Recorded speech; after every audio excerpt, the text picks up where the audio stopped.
দিনটা ছিল ঈদের দিন। ঈদের নামাজ শেষে এই যাত্রা শুরু হয়। সাথে ছিল 3টে ছোট ভাই, যারা শুধু আমার সহযাত্রী নয়, বরং আমার ফেসবুক পেজের কন্টেন্ট তৈরি করে। আমরা একসাথে ঈদের এই দিনটা কাটাচ্ছি নদীর তীরে প্রকৃতির মাঝে।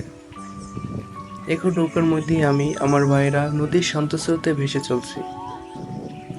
সুন্দর সবুজ চর, যেখানে প্রকৃতি আর জীবন একসাথে নীরবতার মাঝে নিজেকে প্রকাশ করে। নৌকার পাটাতনে হাঁটতে হাঁটতে নদীর চর দেখে মনে হয় যেন পৃথিবীর সব সমস্যা এখানে অনুপস্থিত। এখানে আসার পরে মনে হইতেছে যে এখানে কোনো মানুষ বসবাসযোগ্য নয়, কিন্তু এখানে অনেক জীবিত প্রাণী আমরা দেখতে পাই। ইতিমধ্যে আমাদের ক্যালাট করে দেওয়া হইতেছে যে গাছে সাপ থাকতে পারে, খুবই দুর্ধর্ষ এবং ভয়ঙ্কর প্রাণী বলেই হতে পারে মৃত্যু পর্যন্ত।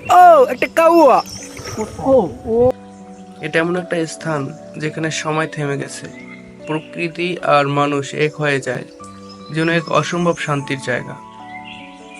চর ধরে চলে যাওয়া নৌকা, তার পাশে বিকালের সূর্য এবং নদীর কারো পানি, এই সব কিছুই একটা গল্প বললে চলে। কিন্তু ঈদের দিনের এই শান্ত নদী আর নৌকাপথে এখানে পৌঁছাতে পেরে আমি বুঝলাম এটাই প্রাকৃতিক শান্তির জায়গা। এটা একটা সত্যিকারের মুক্তির অনুভূতি, যখন পৃথিবী থেমে যায় এবং আপনি নিজেকে খুঁজে পান একান্তে প্রাকৃতির সাথে।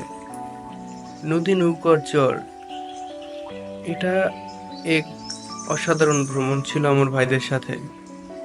এ যেন একটা স্মৃতি যেটি সময়ের চেয়ে বড় হয়ে ওঠে।